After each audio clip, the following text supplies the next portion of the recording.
relationship without seeing hope. If you suffer from depression and your queen is suffering from anxiety, if you're suffering from self-hate and she's suffering from light skin supremacy, you take those two sticks of dynamite together and you're going to have a massive explosion. And that's what's going on. But a lot of us are addicted to relationships. A lot of black people use relationships like a drug, just like you run to alcohol, cigarettes, marijuana, cocaine. You run to a relationship. Why? Because it's a very effective way of keeping you from dealing with your own problems. As long as you're focused on another person, you don't have to look at yourself. And that's why we get out of one relationship, we run into another one. It's simply a drug. It's an ego extension. A lot of us are getting married not because we truly love the sister or love the brother, but they look good with us. It's about an ego extension. You complete what I look physically. You complete me socially. You complete me on the outside. We never even consider whether you complete us or not on the inside. And then many of us have psychic magnet. A psychic magnet is when you're constantly pulling something unhealthy to your person because of something your parents never gave you. A lot of our sisters have a psychic magnet to pull a man. Whether he's a good mate or not, whether he's a good provider or not, there's a psychic magnet that says, I need the attention that I never got from my father. There's a psychic magnet that says, I need a strong, aggressive, dominating man who can protect me from future rape, future incest, future molestation. But the problem is that man then becomes the domestic abuser and you have nobody to protect you from him. So we got a lot of unhealthy psychic magnets at work. And until we go inside, until we investigate the unconscious, we'll never be able to understand the external realities under which we live. Now, yes, everything you said there is correct and powerful, and one day will happen. But now, if I'm sitting here and I'm a young college student or a high school student, explain that to me where I can understand that. I'm hanging out in the corner, I don't know nothing, pops ain't around, you know, all I know is my pants is down, I gotta get me some or whatever, all right? So, yes, you explained it very well for us here, and maybe for TV land.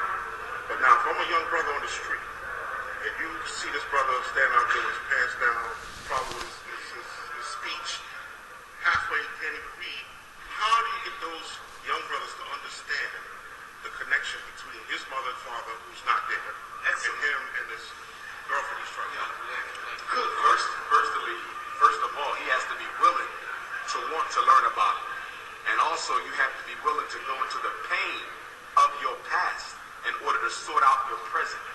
Many of us don't have the emotional discipline, willpower, and tolerance for pain that's necessary to travel back into your past, into your psychohistory, to see what went wrong so you can understand your present. In order to heal the rape victim, I got to take her back into the trauma. She has to reinterpret the trauma. Right. If I want to heal the brother who has a low self-esteem because his father wasn't there or his mother psychologically emasculated him, I got to take him back into that pain, and we have to change the interpretation.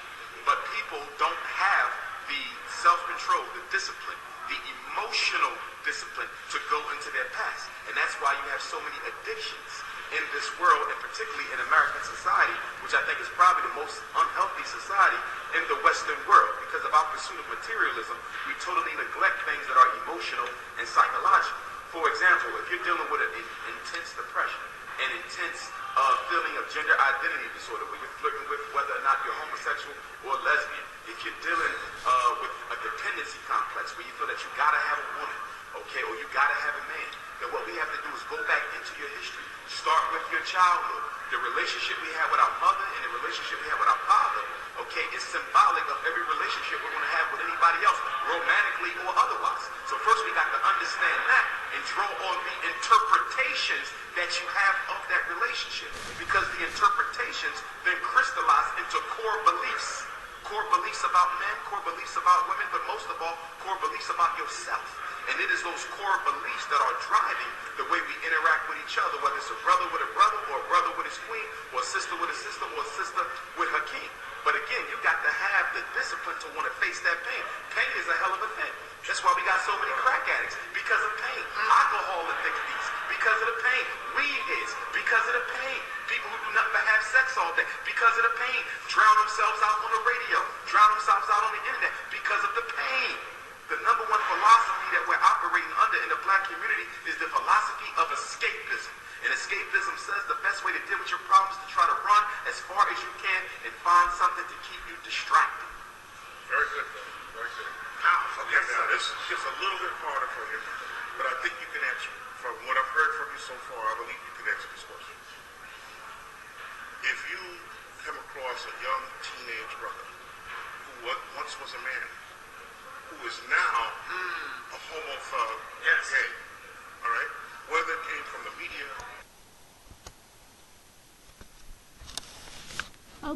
Okay, people, I'm back. Colonel Wisdom here. What you just heard in the first 5 minutes or so of this video was an excerpt from this video on Gen X titled "Addicted to Relationships Like Crack," and it was a conversation that I think this man's name is Umar Johnson. He's apparently some black conscious orator. I'm not that familiar with him. I just learned about him like a few months back, and I've heard some of his I've heard some excerpts of his on YouTube and as well as on Gen X, and he seems to really know what he's talking about. I mean, I can't really say I like the guy because, like I said, I don't know much about him, but I see a lot of where he's coming from, particularly in this "Addicted to Relationships Like Crack" video, which I didn't play in its entirety. I'm going to have the link in my description box so you guys can hear the whole thing for yourselves if you would like. And I just wanted to play that main part because I think it's relevant to what I'm going to talk about. This is going to serve as a video response to AllieEmet's a video titled "You Can't Do This on Your Own." I think it was another commentary on how she thinks the black gender war is toxic and how it should end, and how she said that one does not have to. Actually, she has said two interesting things that I'm going to focus on in this upload. One of them was that one does not have to be a single mother or an out-of-wedlock mother to empathize with them, because there are black women out here who would get involved with men who didn't want anything. And then later on she goes on to say that a lot of this gender, a lot of this disharmony between the genders is due to materialism and narcissism on the women's part. And I'd like to say I agree with that, but I'd also like to add to that another reason for the disharmony is for the simple fact that from my experiences on this earth for a quarter of a century, women cannot, generally speaking, women cannot handle criticism, especially if it's criticism that's personally directed at them about a choice they made in their life. And even if it's not that, women cannot handle criticism on a collective level. They can't even handle criticism that's not directed at them personally. This is part of the reason why my videos tend to be popular with males, because they are critical of women, but I don't just single out black women or single mothers. I think I'm pretty fair and balanced, but whatever. A lot of women have a problem with my channel or my commentary. Like I did a video mocking that 10 things I wanted to say to a black woman poem, and I thought the poem was stupid, and my reason for thinking it was stupid was for the simple fact that, in my opinion, worshiping any group of people, whether it's black women, black men, white women, Asian men, Latinos, mulattoes, Indians, whatever, to compare a group of people to Jesus and to act like that group of people is infallible, to me it's not touching, and it's not appealing to me. And I pretty much said that in my part videos, but I really did get slammed for that, and I got like hate comments for that video. Not really for that video, but like I was in another forum, and then somebody saw that that I said the poem was stupid, and they listened to my videos that said why the poem was stupid, and then they said I must hate black women just because I think the poem is stupid. You see what I mean? Women cannot accept criticism. Women like to feel, generally, collectively speaking, women like to feel worshipped, and they like to feel entitled, and that's the main reason that's fueling this whole gender war thing. Men can accept some criticism, because when I was on one of my subscribers' page, I think his name was his name is I am Ah, also known as I'm moving on. But I was on I am Ah's page, and he was referencing his ex, and he was saying, hey, you know, I say this with love has a point. People do change in relationships, and things change. He said when his ex when they were first dating, everything was great and wonderful, but eventually she became violent and hot-headed. I then said to him in the comments, I said, well, did she show signs of being violent and hot-headed before you got deeply involved with her? Like, how did she treat other people? What was her temper like? And he in so many words conceded to the point that she always had a hot temper, and she was always, you know, unpleasant to be around to other people. He just ignored that or overlooked that character defect of hers because he just was focused on how he was being treated by her instead of what kind of person she is. And that's why a lot of relationships fail. We will be so enthralled by a certain person, and we won't look at how they treat other people or how they interact with other people or their motives for doing it. Like, they just get so wrapped up that we're not paying attention. That's why I tell men and women that this whole he changed or she switched up, that is BS. And I don't buy it, and I've never seen this happen in real life, ever. And I've never, and for me, it's very hard for me to empathize with women um, who allow themselves, rather they have kids or not. You know, let me make that clarification. Who allow themselves to get wrapped up in men who don't care about them, and to just hang on to them for dear life. It's very hard for me. I've seen women do this. I've seen women who in my close family who I've loved and care about do this, and I would try to warn them. I tried to warn them politely, and they just wouldn't listen to me, and then they paid the consequences for that. So yeah, I have seen it with women, but I've noticed a pattern. This tends to happen to women who either are too lazy to step their game up and attract better men, rather that means losing weight, or rather that means just moving out of a certain environment, because that environment tends to have men who are undesirable, or even if they are considered attractive to the top tier men, they're not compatible with their lifestyle, because again, it goes back to the entitlement issue, or the issue of not having any tact, or not being pleasant to be around with because they're hot-headed and short-tempered.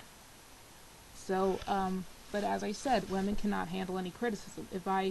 If anybody says this, now I'm going to be accused of bashing black women or bashing women, as if you know, I'm just pulling all this out of my ass, and we don't see it happen on a daily basis.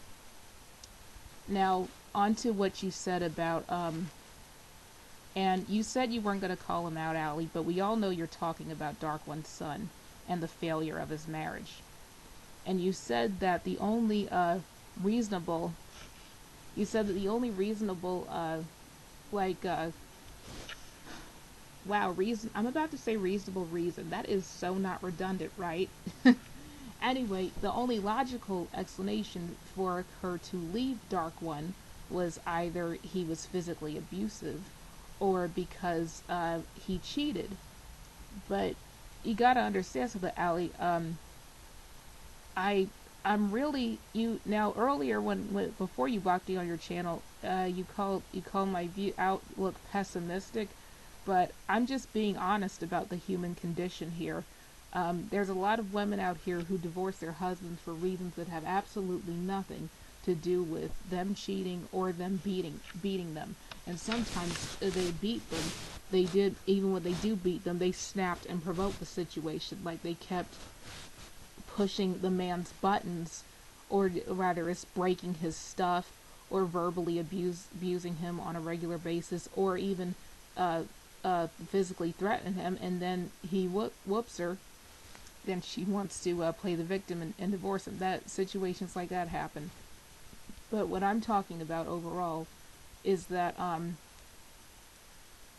you were saying that there was probably other reasons for why their marriage broke up. Well, I don't know, Dark One personally, and I'm not trying to like pass judgment on the guy or anything, but I've listened to some of his videos of the aftermath of his separation or the breakup of his marriage, and it sounds like this woman was always disrespectful to him, and he just overlooked it. As I said in my response videos to Jesus Swoop, about AIDS killing black women, I had referenced Dark One's son situation, even though it wasn't about AIDS or anything. I referenced his situation, and from what he's told us, his wife would tell him, and I don't know if she would tell him this when they would get into an argument or what would provoke this, but she would say that, Dark One would say that, she would say things like, well, I can do so much better than you, and you're lucky to have me, and nobody else wants you, and all this bullshit, and we did not know that. He kept that we, meaning the viewers of YouTube, he did not share that with us when he was together with his wife, but is something that he chose to tolerate, and that turned out to be a really poor choice on his part. And also, I listened to this girl's audio, his wife's audio, and she sounded really, really young. She sounded like she was like 20 years old or something, and I think Dark One is in his 30s, and as I said, I have nothing against younger woman, older male relationships. In fact, I think those relationships tend to be, from what I've seen, they tend to be very warm and loving. But the parties involved have to realize that they're with each other for the right reasons, and it's not a sugar daddy, sugar baby thing going on, and that the girl really does care about the man, and she doesn't think she's better than him just because she's younger and she could get a younger man, because it sounds like the Dark One's wife had that mentality and she was just using him. But Dark One, for whatever reason, he chose to ignore that, and he chose to put up with disrespect, and he got heartbroken in the process. Whereas with me, I don't put up with disrespect like that, even if it's in the early stages. If I feel like you're not paying attention to me, or that you have a short fuse, you're just quick to lambast me or scold me over something that's not that serious, then I'm gonna realize you're not compatible with me, and I'm going to move on. And that's before any like intimacy occurs. I have to, and I notice that a lot of black women or a lot of black people don't seem to do this. As Umar said, a lot of us treat relationships like a drug, and we just want them for escapism, and we're not thinking about genuine love, and we're not thinking about building a legacy with this person. And this isn't about black women either. Black people do this. It's just that because black women are the ones that carry the babies, and because black women have a biological clock, and because we're judged on our youth, when we make these mistakes, the consequences tend to be really, really bad. For a man, the consequences are only bad if he marries the woman and then she divorces him and takes over half his shit. That's the only real consequence. But for us, it's more like psychological and emotional. And you said, Allie, that you used to be be with somebody who just strung you along, but as I said, people make the choice to do that. Men and women, they make the choice to be with someone who strings them along. They make the choice to be with somebody who's disrespectful, and then it ends up blowing up in their face. And people need to realize, as I said back in my AIDS is killing black women thing, they need to not be concerned with what other people think, and be concerned with their well-being and what benefits them, instead of, I'm gonna have this man or this woman so I can look good, or so people won't think I'm lonely or I can't get anybody. Forget what people think. Worry about yourself and about what's best for you. And I guess perhaps my this response wasn't that relevant, and I was all over the place, but it's something I just wanted to share. Oh, and another thing, I am tired of seeing comments talking about the people who do these topics don't want real solutions, they're bashing. Well, I just gave you a solution. I'm tired of being told that people are just bashing, but as I said, women cannot handle criticism. They can't be told to, they don't want to be told to make better choices in life or to pay close attention to who you're dealing with. They just don't want to be told that. And then you know that leads to this crap. Oh, and I also wanted to address what you said at the beginning of your video about how most women want to be normal, most women want to fall in love and be monogamous, but I have a video on here titled Feminine Compassion Indeed, SMH, shaking my head, where I was criticizing a blog article that was on a blog that was made for black women by black women, and this black woman was gave all these inane, stupid reasons for why you shouldn't get married in your 20s, and none of it had to do with the man. Like, maybe you got to see if you really love this man or if he really loves you, and you guys have to assess each other's maturity and lifestyle skills and goals and values and what you want out of a family. No, it was just, you know, arbitrary dumb stuff like, well, your girlfriends are going to be having so much fun and having all these one night stands, and they're going to be venting about their crap boyfriends, and you won't be able to empathize anymore. So that's a problem. And I'm like, really? So your girlfriends can't be happy for you and your success because they're busy, you know, being passed around like a blunt, and you have to do that too in order to have girlfriends, really? You know, so I'm not so sure if that's true for most women. You know, I think there's a lot of women out here who have various different values, and that's why it's not in our best interest to act like the Borg and act like we're all infallible and above criticism. Okay, I think that's my video. Cardinal Wisdom out. Good night, everybody.